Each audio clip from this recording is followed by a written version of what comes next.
मनुष्य के अंदर दुख, शोक, चिंता, भय या व्याकुलता आने के मुख्य रूप से दो ही कारण होते हैं। पहला, प्रिय या इच्छित वस्तु, परिस्थिति या व्यक्ति का वियोग हो जाना, और दूसरा, अप्रिय या अनिष्ट वस्तु, परिस्थिति का संयोग या प्राप्ति का हो जाना।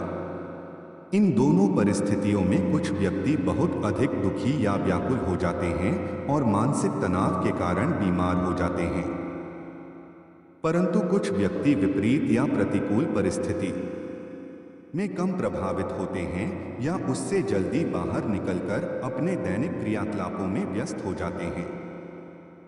वे जानते हैं कि अनुकूल प्रतिकूल परिस्थितियां तो सभी के जीवन में आती जाती रहती हैं। हमेशा एक सी ही स्थिति नहीं रहती, क्योंकि प्रकृति में भी लगातार परिवर्तन होता रहता है।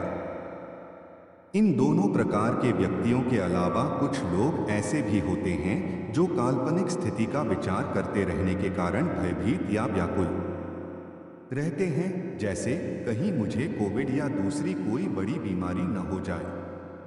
उस समय मेरा या मेरे परिवार का क्या होगा, या यदि उनके परिवार का कोई व्यक्ति गाड़ी से घर से बाहर गया है, तब वे यह सोचकर व्याकुल होते रहते हैं कि कहीं रास्ते में कुछ हो न जाए।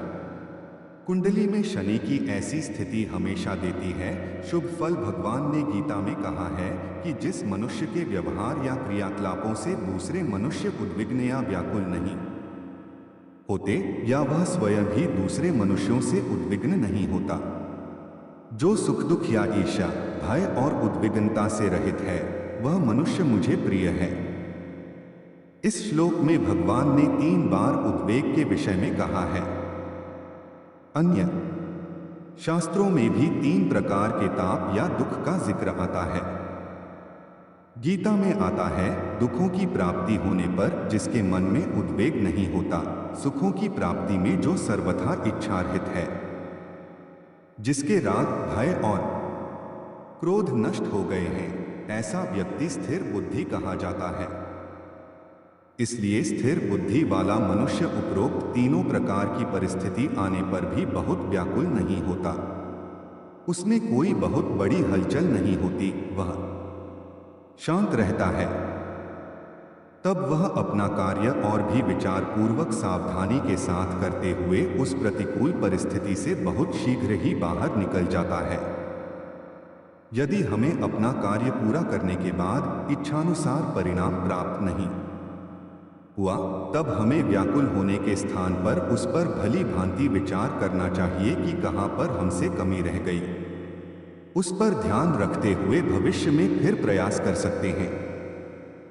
इसी प्रकार हमारे प्रति दूसरों का व्यवहार या उनकी क्रियाओं पर हमारा वश नहीं है, तब हम उनसे अपने मन को क्यों व्याकुल करते हुए अपने स्वास्थ्य पर प्रतिकूल प्रभाव डालते हैं।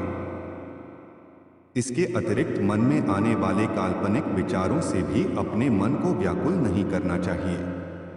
जो हो चुका है उससे सीख या ज्ञान लेकर भविष्य के प्रति सावधान हो सकते हैं। वर्तमान में किए जाने वाले कर्मों को पूरे शांत मन से परिस्थिति के अनुरूप खुशी खुशी करने का प्रयास करना चाहिए। इसी में हमारा कल्याण है।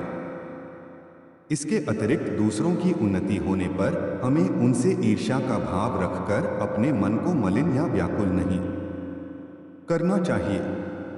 जितना हमारा मन शांत रहेगा, उतनी ही प्रसन्नता हम प्राप्त करेंगे। स्वस्थ जीवन के लिए शांत और प्रसन्न रहना आवश्यक भी है। वीडियो अच्छी लगी हो तो चैनल को सब्सक्राइब करें और शेयर करें।